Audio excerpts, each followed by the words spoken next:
ఇది బండి సంజయ్ పాదయాత్రకు సంబంధించి భారీ ఎత్తున జన సమీకరణ జరుగుతూ ఉంది. ప్రజలంతా కూడా జిల్లాల నుంచి గ్రామాల నుంచి ఈరోజు భాగ్యనగర్ బాట పట్టినటువంటి పరిస్థితి. భాగ్యలక్ష్మి అమ్మవారి మందిర్ నుంచి బండి సంజయ్ పాదయాత్రకు సంబంధించి భారీగా జనాలు అక్కడికి చేరుకుంటున్నటువంటి పరిస్థితి. పార్టీ కార్యకర్తలు, సామాన్య ప్రజలు, హిందూ సమాజానికి సంబంధించినటువంటి ప్రజలు, అలాగే అన్ని వర్గాల ప్రజలు అక్కడికి చేరుకుంటున్నటువంటి సిచ్యువేషన్ కనిపిస్తూ ఉంది. దీనిపై ప్రస్తుతం మనతో మాట్లాడేందుకు నాగూరావు నామాజీ, బీజేపీ సీనియర్ నేత, అలాగే Shivaji student leader Satish analyst మనతో పాటు లైవ్లో సిద్ధంగా ఉన్నారు. అలాగే మాతో పాటు మొదటగా మా ప్రతినిధి రాజిరెడ్డి నుంచి ఒక 2 నిమిషాలు మాట్లాడేటువంటి ప్రయత్నం చేద్దాం. ఎందుకంటే భాగ్యలక్ష్మి అమ్మవారి టెంపుల్ దగ్గర చాలామందితో అక్కడ ఉన్నటువంటి పరిస్థితి. సరే, అక్కడికి వెళ్ళే ముందు బీజేపీ సీనియర్ నేత నాగూరావు నామాజీని అడిగేటువంటి ప్రయత్నం. నాగూరావు గారు నమస్తే అండి. నాగూరావు నామాజీ గారు, అంటే బండి సంజయ్ పాదయాత్రకు సంబంధించి ఈరోజు కోలాహలం కనిపిస్తూ ఉంది. దీని గురించి మిమ్మల్ని ఒక మాట అడిగేటువంటి ప్రయత్నం మీరే వివరించాలి. పార్టీలో మొదటి నుంచి ఉన్నటువంటి వ్యక్తి, పార్టీ అన్ని కార్యక్రమాలు దగ్గర నుండి చూసినటువంటి వ్యక్తి మీరు. ఒకటి, ఇంతవరకు బీజేపీలో యాత్రల ప్రభావం ఎలా ఉంది? ఎందుకంటే బీజేపీ ఎప్పుడే యాత్ర చేపట్టినా కూడా ఒకటి అయోధ్య రామమందిర నిర్మాణం కోసం ఆ రోజు శ్రీరామ యాత్ర, రథయాత్ర తీసుకోవడం జరిగింది. అద్వానీ అలాగే మరికొంతమంది విహెచ్పి నేతలు, సీనియర్ నేతలంతా కూడా ఆ రోజు దేశవ్యాప్తంగా రథయాత్ర చేపట్టినటువంటి తీరు. తర్వాత తెలంగాణలో కనుక తీసుకుంటే, ఉమ్మడి ఆంధ్రప్రదేశ్లో తెలంగాణ కోసం ఆ రోజు కిషన్ రెడ్డి తెలంగాణ పోరు యాత్ర అనేటువంటి ప్రోగ్రాం చేపట్టడం జరిగింది. సో ఆ 2 యాత్రల తర్వాత ఈరోజు బీజేపీ నుంచి చేపడుతున్నటువంటి ఒక మొదటి యాత్రగా బండి సంజయ్ యాత్రను చూడాల్సినటువంటి అవసరం ఉంది. ఇది కూడా అధికారం కోసం కాదు, ప్రజా తెలంగాణ కోసం పేరిట ప్రజా సంగ్రామ యాత్రగా పేరిట బండి సంజయ్ ముందుకు వెళ్తున్నటువంటి పరిస్థితి ఉంది. నామాజీ గారు ఏం చెప్తారు?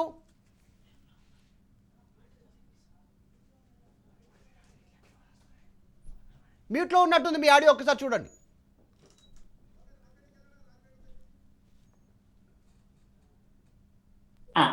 ఓకేనా? ఎస్, వినిపిస్తుంది, చెప్పండి. ఓకే. తెలంగాణ ఏర్పడ్డ తర్వాత మన తెలంగాణలో ఇది ప్రజా సంగ్రామ యాత్ర మొదటి యాత్ర. సంజయుడు ఈరోజు ప్రారంభించినటువంటి యాత్ర వేములవాడ రాజన్న గారి యొక్క ఆశీర్వాదం తీసుకొని ఈరోజు భాగ్యలక్ష్మి అమ్మ ముందలొచ్చి భాగ్యలక్ష్మి ముందల విజయ సంకల్పం చేయబోతున్నారు. ఈ అవినీతి ప్రభుత్వం అంతం చేయాలని చెప్పి, కబ్జాకోర్ల భరతం పట్టాలని చెప్పేసి, ఏదైతే తెలంగాణ కోసం తమ ఆత్మని బలిదానం చేశారో వాళ్ళ ఆత్మ సాక్షిగా ఈరోజు ప్రమాణం చేసి ఈ ఏదైతే ప్రజా సంగ్రామ యాత్ర ఉందో ఇది విజయ సంకల్ప యాత్రగా ఈరోజు ప్రమాణం చేసి ప్రజల ముందుకు పాలన, ఈ వేరే వాళ్ళ మాదిరిగా ప్రజలని తన దగ్గర పిలిపించుకోవడం కాదు, రేపు రాబోయే కాలంలోనే కాదు, ఇప్పుడే మేము ప్రతిపక్షంలో ఉన్నప్పుడే ప్రజల వద్దకు మేము వస్తున్నామని చెప్పి ప్రజల వద్దకు వెళ్ళి ప్రజల బాధలు తెలుసుకుని ప్రజలకు ఏమేమి ఇబ్బందులు ఉన్నాయని తెలుసుకోవడమే కాకుండా కేంద్రం నుండి వచ్చినటువంటి ఫలితాలు, రాష్ట్రం నుండి వచ్చినటువంటి ఫలితాలు అసలు ప్రభుత్వాలకు ప్రజలకు పోతున్నాయా లేదా ఇవన్నీ తెలుసుకొని రేపు రాబోయే కాలంలో భారతీయ జనతా పార్టీ ప్రజా పాలన అందించడానికి, రామరాజ్యం అందించడానికి ఇదొక యాత్ర. ఈ రోజు తీసుకున్నటువంటి యాత్ర ఇది మామూలు యాత్ర కాదు. మీరు చూస్తున్నారు, ఇదో బీజేపీ యాత్ర కాదు, ఈ రోజు సకల జనుల యాత్రగా మారిపోయింది. ఈరోజు మీరు చూస్తున్నారు, అమ్మవారి దగ్గర ముస్లింలు వచ్చారు, అన్ని కులాల వాళ్ళు, కుల మత రహితంగా అందరూ కూడా హైలీ క్వాలిఫైడ్ పీపుల్ అందరూ కూడా ఈరోజు ఏమంటున్నారంటే, అయ్యా ఈ తెలంగాణ ఈ యొక్క జూటా కోర్ల ప్రభుత్వాన్ని మీరు తీసేయాలంటే కేవలం అది బీజేపీకే సాధ్యం అని చెప్పేసి మరి సంజయ్ గారు మీరు ఆశ్చర్యపోతారు. 17 సెప్టెంబర్ విమోచన దినం గురించి భారతీయ జనతా పార్టీ ఎన్ని ఉద్యమాలు చేసింది, ఎన్ని కొట్లాట చేసిందో మీకు తెలుసు, ఎన్ని కేసులు ఫేస్ చేసిందో మీకు తెలుసు. మరి ఈ ప్రభుత్వం ఏమన్నది ఆ రోజు తెలంగాణ వచ్చే ముందు, అరే 17 సెప్టెంబర్ రోజు మాకు స్వతంత్రం వచ్చింది, తెలంగాణ లోపల ఫ్రీడమ్ ఫైటర్లకు పెన్షన్ ఇస్తున్నాం, మరి మనం ఈ యొక్క విమోచన దినం చేయలే. అందుకే ఈ యొక్క ప్రజా సంగ్రామ యాత్ర సందర్భంగా 17 సెప్టెంబర్ రోజు మా యొక్క అమిత్ షా గారు కూడా ఈ యొక్క నిజామాబాద్కు వస్తున్నారని చెప్పి మనవి చేస్తున్నాను. ఈ యాత్ర 2 అక్టోబర్ 36వ రోజు హుజురాబాద్ లో ముగియబోతున్నది. ఈ యాత్ర విజయ సంకల్ప యాత్రగా మారబోతుంది. ఇదొక సకల జనుల యాత్రగా మారబోతుంది. ఇదొక ఈ ప్రభుత్వానికి కొందరు చెప్తున్నారు, అయ్యా అసలు సంజయ్ గారు ఎందుకు యాత్ర చేస్తున్నారు? అరే నాయన, మేము యాత్ర చేస్తే నీకెందుకు బుగులు అన్నారు కదా కేసీఆర్. ఇదంతా పార్టీ చిన్న పార్టీ, ఆయన ఏమన్నా చిన్న పార్టీ, 21 కోట్ల మంది మెంబర్షిప్ ఉన్నటువంటి పార్టీ, ఇది చిన్న పార్టీ అంట. 21 మంది ఊదితే కొట్టుకొని పోయే పార్టీ టిఆర్ఎస్ పార్టీ. వీళ్ళు మా గురించి మాట్లాడుతున్నారు. ఈ రోజు బండి సంజయ్ గారు ఒకవైపు, అదే విధంగా మన యొక్క కిషన్ రెడ్డి గారు కేంద్ర మంత్రి గారు, నామాజీ గారు ఎస్ అండి, నిజంగా మీరు అన్నట్టుగానే సకల జనుల యాత్రగా మారేటువంటి పరిస్థితి అయితే కనిపిస్తుంది. మీ దగ్గరకు వస్తాను. మీ దగ్గరకు వచ్చే ముందు మనతో పాటు సతీష్ గారు కూడా ఉన్నారు, తర్వాత సింగారు శివాజీ గారు ఉన్నారు. బెస్ట్ వాళ్ళతో కూడా మాట్లాడేటువంటి ప్రయత్నం చేద్దాం. వారి దగ్గరికి వెళ్ళే కంటే ముందు చార్మినార్ భాగ్యలక్ష్మి అమ్మవారి టెంపుల్ ముందు మా ప్రతినిధి లైవ్లో సిద్ధంగా ఉన్నారు. పార్టీకి సంబంధించినటువంటి నేతలతో అక్కడ కనిపిస్తూ ఉన్నటువంటి పరిస్థితి ఉంది. రాజిరెడ్డి, సంజయ్ పాదయాత్రకు సంబంధించి భారీ ఏర్పాట్లు ఉన్నాయి, భారీ అంచనాలు కూడా కనిపిస్తూ ఉన్నాయి. బీజేపీ నేతలు కూడా అదే మాట్లాడుతున్న పరిస్థితి. ఓటు సంజయ్. రాజిరెడ్డి మధు, మరి కాసేపట్లో బీజేపీ రాష్ట్ర అధ్యక్షుడు బండి సంజయ్ ప్రజా సంగ్రామణ పాదయాత్ర ప్రారంభించబోతున్నారు.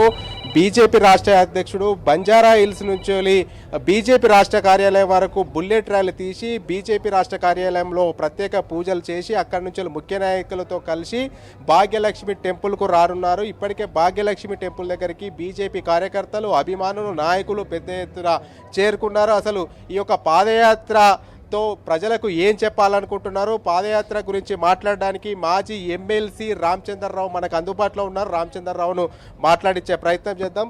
చెప్పండి రామచంద్రరావు గారు, ఈ యొక్క పాదయాత్ర ముఖ్య ఉద్దేశం ఏంటి? ఈ యొక్క పాదయాత్ర ఎందుకు చేయాలనుకుంటున్నారు?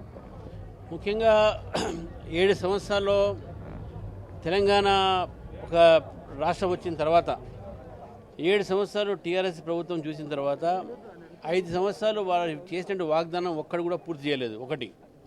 రెండోది, ఈ తెలంగాణ రాష్ట్రము గతంలో ధనిక రాష్ట్రంగా ఉండి ఈరోజు ఒక అప్పుల రాష్ట్రంగా మారి కేంద్రం నుంచి వస్తున్నటువంటి ఒక నిధుల్ని తప్పుదారి మళ్లించి అదేవిధంగా కేంద్రం మాకు సహాయం ఏం చేయట్లేదు అనేటటువంటి దుష్ప్రచారం చేయడము, ఇవన్నీ కూడా ఈ ఒక టీఆర్ఎస్ ప్రభుత్వం చేస్తూ ఉంది.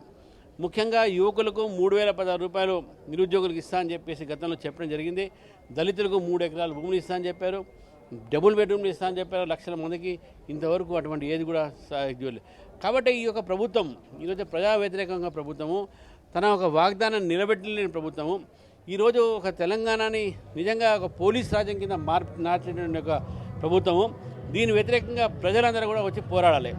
ఆ ప్రజల్లో ఈ యొక్క పోరాటానికి సిద్ధం చేయడానికి, ఈ సంగ్రామం మొదలుపెట్టడానికి ఈరోజు మా అధ్యక్షులు ఈ యొక్క సంగ్రామ యాత్ర మొదలుపెట్టారు. అందుకే దీని పేరు ప్రజా సంగ్రామం. అంటే ప్రజలందరూ కూడా ఈ యొక్క ప్రభుత్వ వ్యతిరేకంగా ప్రజాస్వామ్య పద్ధతిలో దీనికి వ్యతిరేకంగా పోరాడాలి. మొన్నటి ఎన్నికల్లో గెలిచినవన్నీ కూడా డబ్బు పెట్టి అధికార దుర్వినియోగంతో గెలిచినటువంటి ఎన్నికలు, మాకేదో బలం ఉందని చెప్పేసి అనుకున్న టీఆర్ఎస్కు తప్పకుండా ప్రజలు బుద్ధి చెప్తారు.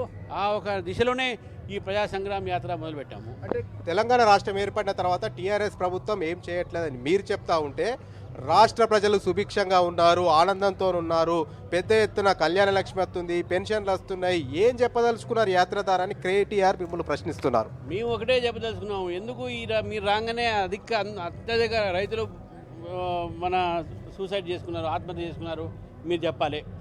ఎందుకు ఈరోజు ఈ యొక్క రాష్ట్రంలో నిరుద్యోగంతో ఇంకా ఎందుకు అల్లాడిపోతూ ఉన్నారు? చదువుకున్న యువకులకు మీరు ఇస్తున్న 1,35,000 ఉద్యోగాలు ఎక్కడ పోయినాయి? మీరు Telangana state public service commission ద్వారా ఎన్ని ఉద్యోగాలు మీరు ప్రకటించారు? ఉద్యోగస్తులకు మీరు ఏం న్యాయం చేశారు? పీఆర్సీ మీరు ఎప్పుడు ప్రకటించారు? ఇంకా అసలు సరిగ్గా వాళ్ళకి అందలేని పరిస్థితి ఉన్నది.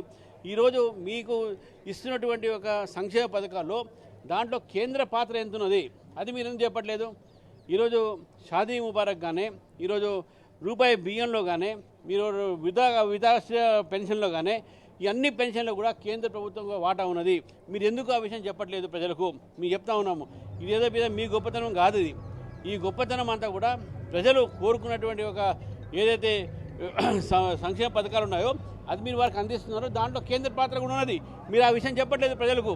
తర్వాత 2-3 పథకాలు మీరు చేసిన ప్రజలకు ఇదేదో అయిపోయింది మా పని, అందరూ సుఖంగా మేము మా కుటుంబం సుఖంగా ఉంటే, మా కుటుంబానికి అధికారం వస్తే ఇక తెలంగాణ బంగారు తెలంగాణ అయిపోతుందా? ఎంతమంది ఉద్యోగస్తులకు మీరు నిరుద్యోగులకు ఉద్యోగాలు ఇచ్చారు, అది మనం చూడాల్సిన అవసరం ఉన్నది. ఎంతమంది మహిళలకు ఈరోజు మీరు రక్షణ కలిగిస్తున్నారు. ఇదే ఒక హైదరాబాద్లో దిశ ఇన్సిడెంట్ జరిగింది, తర్వాత వరంగల్లో జరిగింది. ఎంతమంది ఒక మహిళ రక్షణ చూస్తూ ఉన్నారు మీరు. ఎంతమంది ఐటీ ఇండస్ట్రీ, ఐటీ కారిడార్ ద్వారా తీసుకువచ్చి ఈరోజు మేక్ ఇన్ ఇండియా ద్వారా వచ్చినటువంటి కంపెనీల ద్వారా ఉన్నాయి, కానీ మీ యొక్క పాలసీని చూసి వచ్చినటువంటి ఒక్కటి కూడా లేదు. కాబట్టి అన్ని రంగాల్లో ఏదో 2-3 మీరు సంక్షేమ పథకాలు చెప్పి ఏదో ప్రజలకు అందిస్తున్నామని చెప్తున్నారు, కానీ ఆ సంక్షేమ పథకాలు కేవలం 30% మందికి వస్తుంది. 70% మంది ప్రజలు ఈరోజు తెలంగాణలో మీ ప్రభుత్వంతో విసుకొచ్చినారు, ఎప్పుడు మార్చాలని చెప్పి ఆలోచిస్తూ ఉన్నారు. అంటే మేము తెలంగాణలో పెద్ద ఎత్తున డెవలప్ చేస్తుంటే కేంద్ర ప్రభుత్వం ఏమో అన్ని ప్రైవేట్ పరం చేస్తుంది, కేంద్ర ప్రభుత్వ భూములన్నింటినీ అమ్మకానికి పెడుతుంది. ఈ యొక్క పాదయాత్ర కూడా ఎక్కడ భూములు ఉన్నాయని తెలుసుకోవడానికే బీజేపీ రాష్ట్ర అధ్యక్షుడు పాదయాత్ర చేస్తున్నారని కేటీఆర్ వ్యంగ్యంగా మాట్లాడుతున్నారు. దీన్ని ఏ రకంగా చూస్తారు? తప్పకుండా మా పాలసీ అది డిస్ఇన్వెస్ట్మెంట్ పాలసీ అనేది మా కేంద్ర ప్రభుత్వంలో ఉన్న బీజేపీ పాలసీ. ఇది కొత్తగా ఏదో దొంగసాటుగా మీలాని మీ భూములు అమ్ముకోలే. మీరేదో కోకాపేట భూములు, ఆ భూములు దొంగసాటుగా అమ్ముకున్నారు. మేము అది అమ్ముకోలే.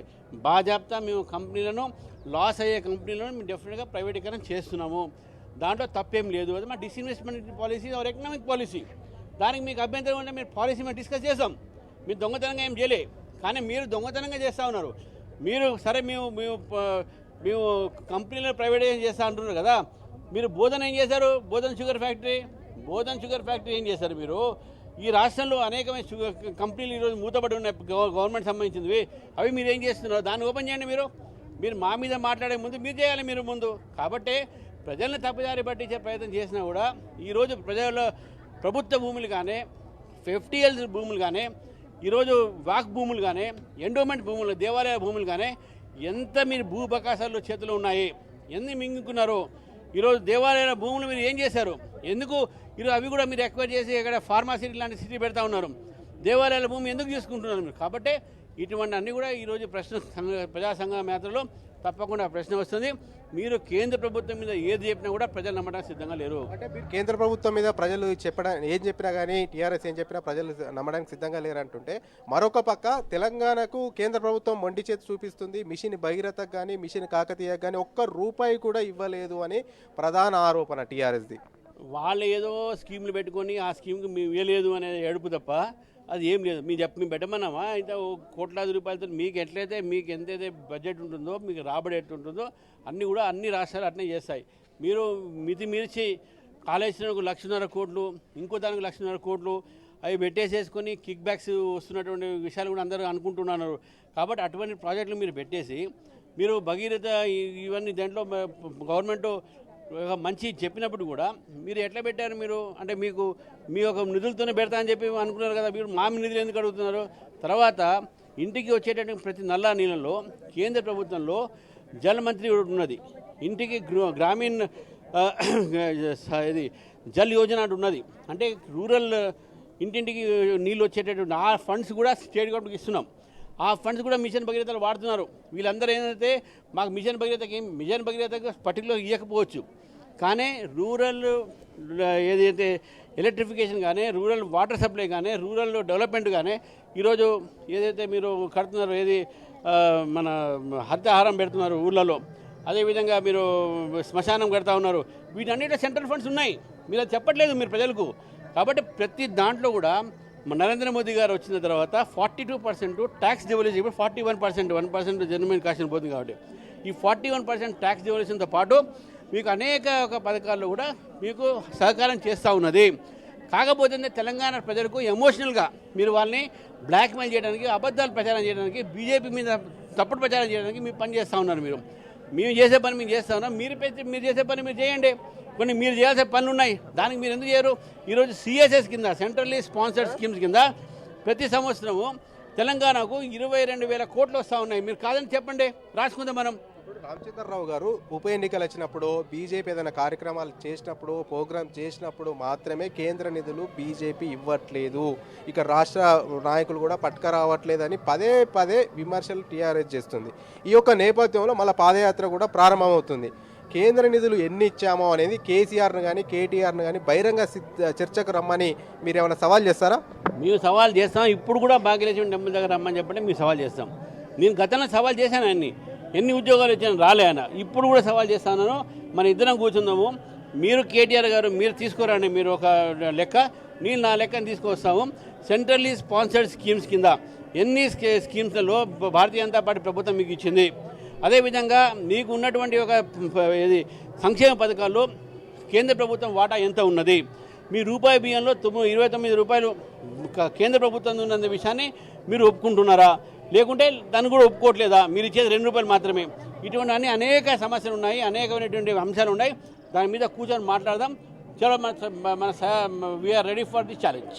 అంటే ఇప్పటికే కేటీఆర్ అంటున్నారు 29 రాష్ట్రాల్లో ఇలాంటి ముఖ్యమంత్రి ఎక్కడ లేడు, తెలంగాణ తెచ్చిన ముఖ్యమంత్రి కేసీఆర్, మామూలు ముఖ్యమంత్రి కాదు. ఇలాంటి ముఖ్యమంత్రి పైన విమర్శలు చేయడం ప్రతిపక్షాలకు ఇంతవరకు సమంజసం అంటున్నారు. అది వాస్తవమే, ఇలాంటి ముఖ్యమంత్రి ఎక్కడ లేదు. ధనిక రాష్ట్రాన్ని అప్పుల రాష్ట్రంగా మార్చిన ముఖ్యమంత్రి ఎవరు లేరు. మా పథకాలను మీ పథకాలుగా వాడుతున్న ముఖ్యమంత్రి ఎవరు లేరు. ఈ యొక్క రాష్ట్రంలో మీరు 1,00,000 ఉద్యోగాలు ఇస్తామని చెప్పి ఇవ్వకుండా మాయ చేసేట ముఖ్యమంత్రి మీరు.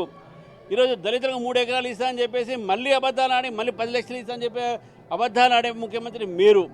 ఇవన్నీ అనేక రకాలైన ముఖ్యమంత్రి మీరే. మా అటువంటి ముఖ్యమంత్రి మీ దేశంలో చూడలే.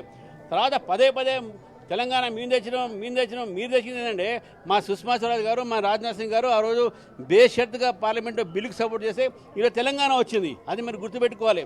జేఏసీలో ఆ రోజు మీరెంత భాగమో మాది అంతే భాగము. టీఆర్ఎస్ జాతీయ పార్టీగా తెలంగాణ కోసం పోరాడింది భారతీయ జనతా పార్టీ మేము. మీరు ఒక ఉద్యమ పార్టీగా మీరు వచ్చారు, కానీ ఒక జాతీయ పార్టీగా పార్లమెంట్లో మాకు సంఖ్య ఉన్న పార్టీగా మేము దాంట్లో పోరాడము. కాబట్టి తెలంగాణ స్టేట్ క్రెడిట్ మీ ఒక్కరిదే కాదు, అది దాంట్లో మాది కూడా ఉంది. అంటే బీజేపీ రాష్ట్ర అధ్యక్షుడు బండి సంజయ్ పాదయాత్రతో ఒరిగేది ఏం లేదు, మంచి వాకింగ్ అవుతుంది, వ్యాయామం అవుతుందని పీసీసీ అధ్యక్షుడు రేవంత్ రెడ్డి వంగస్త్రాలు విసురుతున్నారు. దీనికి ఏ రకంగా సమాధానం చెప్తారు? అటువంటి ఎందుకు మాట్లాడాలన్నా, ఏం లేనప్పుడు మనం నోరు మూసుకొని కూర్చోవచ్చు కదా. ఇప్పుడు మా యాత్ర చేసినప్పుడు రేవంత్ రెడ్డికి ఎక్కడ మండితే మేమేం చేస్తుంది దానికి?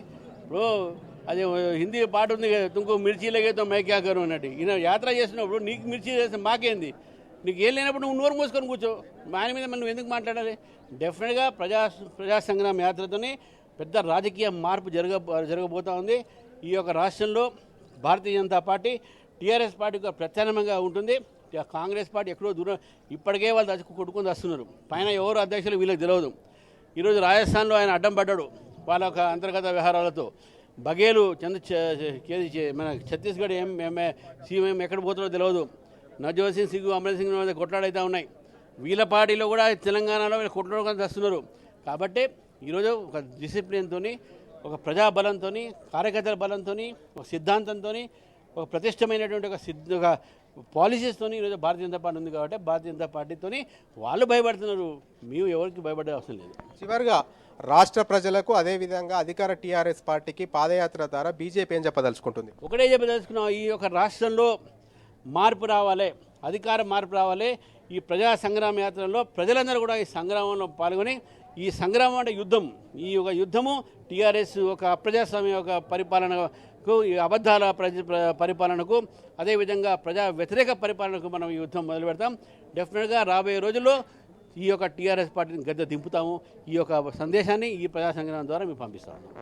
మొత్తానికి కేంద్ర ప్రభుత్వం నిధులు ఇచ్చినా కానీ నిధులు ఇవ్వట్లేదని దుష్ప్రచారం చేస్తుంది. బహిరంగ చర్చకు కేటీఆర్ కానీ కేసీఆర్ కానీ భాగ్యలక్ష్మి టెంపుల్కి వస్తే మేము నిరూపించడానికి సిద్ధము. కేటీఆర్ సవాల్ను స్వీకరించి భాగ్యలక్ష్మి టెంపుల్ దగ్గరికి రావాలి. అదేవిధంగా అవినీతి నియంతృత్వ పాలనను, కుటుంబ పాలనను గద్దె దించడానికే ఈ యొక్క పాదయాత్ర బీజేపీ రాష్ట్ర అధ్యక్షుడు బండి సంజయ్ చేస్తున్నారు. ఎట్టి పరిస్థితుల్లో బీజేపీ అధికారంలోకి వస్తుంది, టీఆర్ఎస్ను గద్దె దించుతామని కూడా చెప్తా ఉన్నారు. Over to studio. S Rajireddy, thank you for updates. ప్రస్తుతం మనం చూసాం మాజీ ఎమ్మెల్సీ రామచంద్రరావు మాట్లాడుతూ అక్కడ అనేక విషయాలను ప్రస్తావించేటువంటి ప్రయత్నం చేశారు. భాగ్యలక్ష్మి అమ్మవారి టెంపుల్ దగ్గరే ఉన్నాం, నిజాలు మాట్లాడాలి అంటే కేటీఆర్ భాగ్యలక్ష్మి అమ్మవారి టెంపుల్ దగ్గరికి రావాలి, ఇక్కడే చర్చ పెడదాం బహిరంగంగా అనేటువంటి సవాల్ కూడా మాజీ ఎమ్మెల్సీ రామచంద్రరావు బీజేపీ సీనియర్ నేత కేటీఆర్కు సవాల్ విసిరినటువంటి పరిస్థితి కొనసాగుతూ ఉంది. ప్రస్తుతం మనతో పాటు లైవ్లో సిద్ధంగా ఉన్నారు సింకారు శివాజీ, స్టూడెంట్ లీడర్, అలాగే సతీష్ అనలిస్ట్, ప్రముఖ అనలిస్ట్, సీనియర్ జర్నలిస్ట్ మనతో పాటు లైవ్లో సిద్ధంగా ఉన్నారు. మొదటగా సతీష్ గారి దగ్గరికి వెళ్తాను. వెళ్లే ముందు ఒక చిన్న కమర్షియల్ షార్ట్ బ్రేక్ తీసుకున్న తర్వాత సతీష్ గారి వెర్షన్ తీసుకునేటువంటి ప్రయత్నం చేద్దాం. Short break please.